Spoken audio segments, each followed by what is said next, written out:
आचार्य जी, मेरा प्रश्न ना एस्ट्रोलॉजी के ऊपर है। आजकल हमारी निर्भरता एस्ट्रोलॉजी पे बढ़ती जा रही है।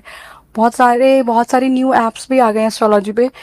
टेक्नोलॉजी के ज़रिए लोगों तक इसका प्रचार किया जा रहा है, और हम लोग अपने जीवन में जो भी गलत हो रहा है उसको भाग्य से जोड़ते हैं। तो ये कितना सही है एस्ट्रोलॉजी को और ज़्यादा बढ़ावा मिलना, लोगों का इस पर निर्भर होना और इसके लिए जिज्ञासा और विश्वास पैदा होना? सही या गलत तो इससे तय होता है ना कि वो चीज क्या है। इंसान का स्वभाव है जानना। तो जहां कहीं भी जिज्ञासा हो, जानने की इच्छा हो, तार्किकता हो, वैज्ञानिकता हो, सच्चाई और तथ्यों के लिए सम्मान हो, वो तो अच्छा ही होता है। उसमें तो कभी कुछ बुरा नहीं हो सकता। और इसके विपरीत जहां खुद को ही झांसा देने की कोशिश हो और अनपरखी मान्यताएं हों, वहां कुछ अच्छा नहीं हो सकता। तो इसी से सब तय हो जाता है। देखिए, ये जितने आकाशीय खगोलीय पिंड हैं, सेलेस्टियल बॉडीज, ग्रह, नक्षत्र, चांद, सूरज, तारे, इनका मनुष्य के जीवन पर कोई प्रभाव पड़ता हो, ना इसकी कोई पुष्टि है, ना इसका कोई प्रमाण है। ठीक है।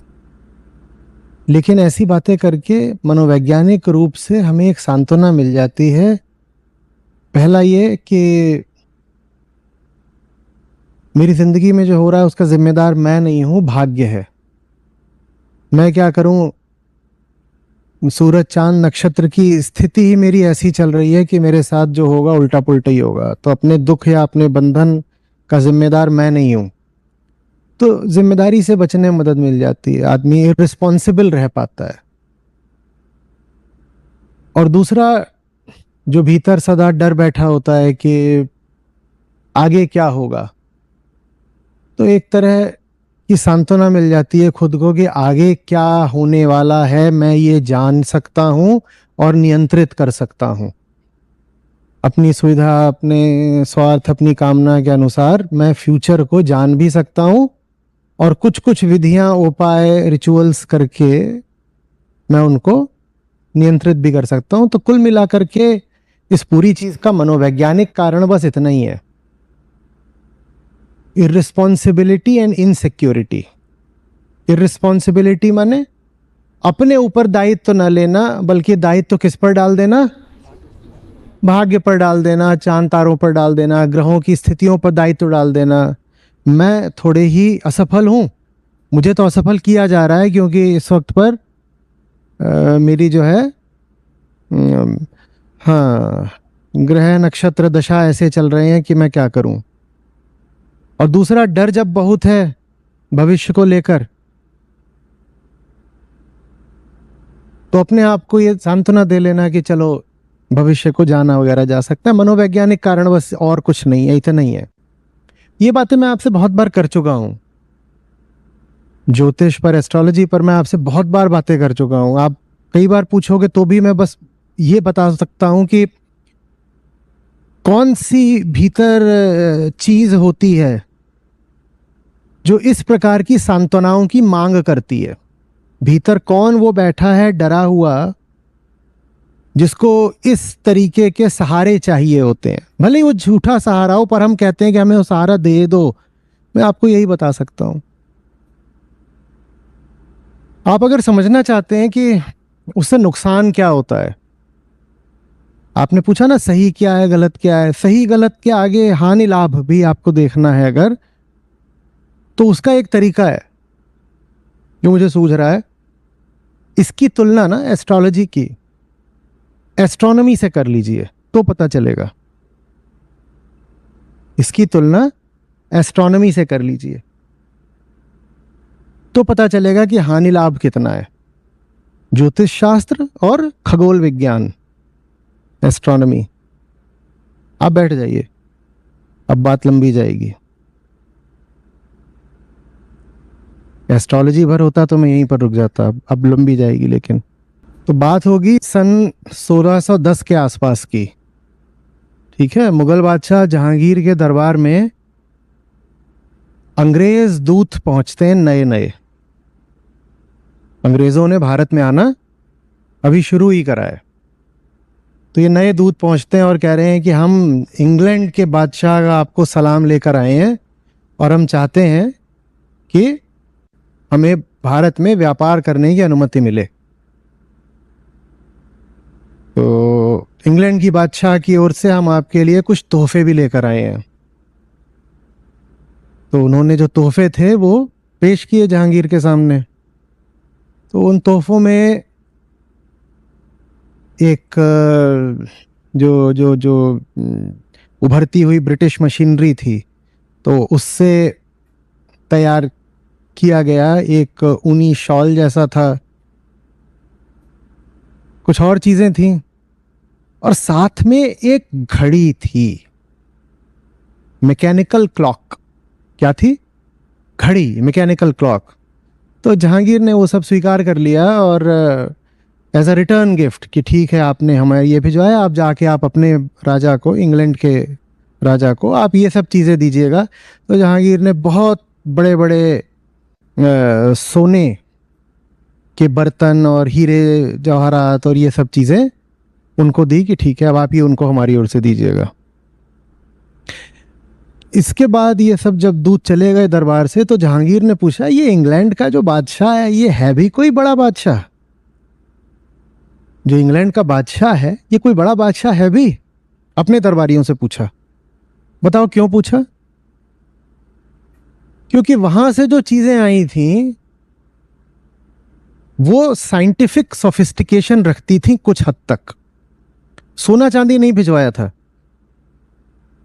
वहां से, सोना चांदी नहीं भिजवाया गया था। जो सबसे साइंटिफिकली सिग्निफिकेंट चीज भिजवाई गई थी वो थी क्रोनोमीटर, घड़ी। हम आ रहे हैं, एस्ट्रोनॉमी पर आ रहे हैं, रुक जाओ, परेशान मत। अच्छा तो बहुत लगा जहांगीर को भी और दरबारियों को, ये बढ़िया चीज है। भारत में भी घड़ियां होती थी, पर वो उस तरह की होती, तो जो सन डायल होते हैं ना, या जो पानी वाली घड़ी होती है, मैकेनिकल इंस्ट्रूमेंट नहीं था कोई भारत में। तो बड़ा अच्छा लगा कि इन्होंने तो ये बना दिया, इसमें तो समय दिखाती है, टाइम दिखाती है। पर फिर भी कहा कि ये तो चीज छोटी है ना, असली चीज क्या होते हैं? अरे हाथी, घोड़े, सोना चांदी, इस तरह की चीजें ये भेजी होती। तो शालीनता के नाते जहांगीर ने वो सब स्वीकार कर लिया, लेकिन उसके मन में ये रह गया कि इंग्लैंड लगता है कोई दाम वाम नहीं है बहुत ज्यादा। देखो क्या भिजवाई है, छोटी सी घड़ी भिजवाई है, इसमें क्या होता है? वो छोटी सी घड़ी थी जिसने हिंदुस्तान फतह कर लिया।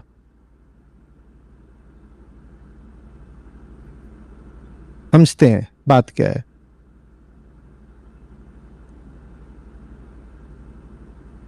इंग्लैंड जो है ना, वो आइलैंड है, ब्रिटिश आइल्स हैं, वो सारे आइलैंड है। वो पानी से घिरे हुए हैं चारों ओर से। उन्हें जो कुछ भी करना है, उन्हें समुद्र पर ही करना है। रॉयल नेवी का आपने सुना होगा, बहुत बड़ी होती है। रॉयल आर्मी जो है वो बहुत छोटी होती है। जो ब्रिटिश एक्सपीडिशनरी जो फोर्स है, वो सेकेंड वर्ल्ड वॉर में भी इतनी सी थी उनकी, लेकिन नेवी बड़ी होती है। संसाधन ब्रिटेन के पास अपने बहुत कम है, उनके पास अपनी जगह ही बहुत छोटी सी है और ठंडा देश है। उन पर जो हमला भी होना है वो समुद्र के ही रास्ते होना है। तो समुद्रों को नियंत्रित करना उनके लिए बहुत जरूरी था। उसी से उन्हें अपनी रक्षा करनी थी, उसी से उन्हें व्यापार करके समृद्धि पानी थी। तो 15वीं 16वीं शताब्दी में समुद्र में बड़ी होड़ लगी हुई थी, जिसमें ब्रिटेन की प्रतियोगिता थी सबसे ज्यादा स्पेन और पुर्तगाल के साथ। स्पेन और पुर्तगाल के साथ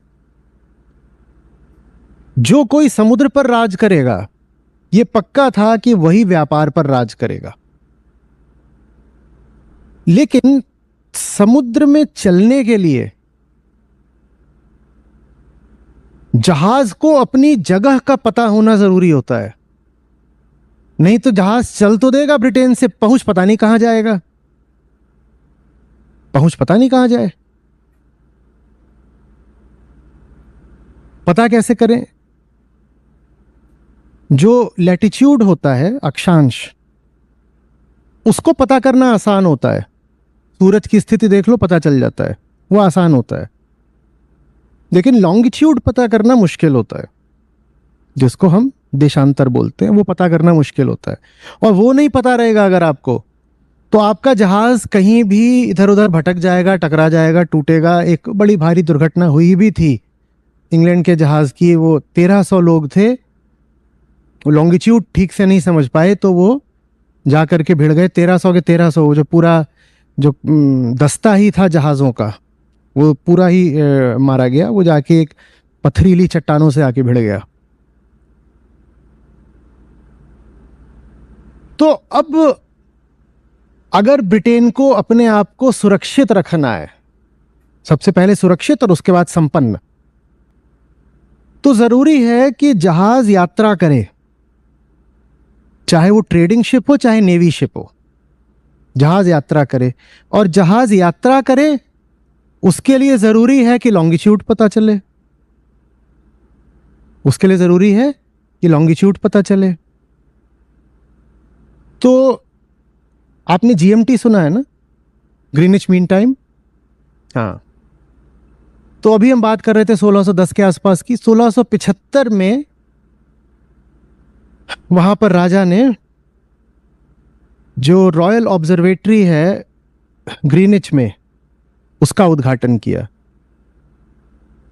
और उसका एक ही लक्ष्य था कि लॉन्गिट्यूड कैसे डिटरमिन किया जाए। और इंग्लैंड दुनिया में सबसे आगे निकल गया इस एक चीज में, लॉन्गिट्यूड पता करने में, कि अगर कोई जहाज किसी जगह पर है तो उस जगह का अपना वो लॉन्गिट्यूड कैसे पता कर ले। ब्रिटेन ने पता कर लिया, ब्रिटेन ने तकनीक निकाल ली। और वो तकनीक अगले 300 साल तक भारत की गुलामी बनी। एस्ट्रोनॉमी, एस्ट्रोनॉमी थी तकनीक।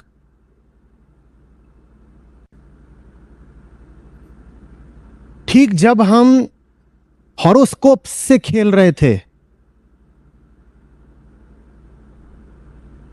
ब्रिटेन टेलीस्कोप से खेल रहा था। और वही जो अंतर था, हॉरोस्कोप वर्सेस टेलीस्कोप, वो भारत की कॉलोनियल गुलामी बन गया। हॉरोस्कोप वर्सेस टेलीस्कोप, वो भारत की गुलामी बन गया।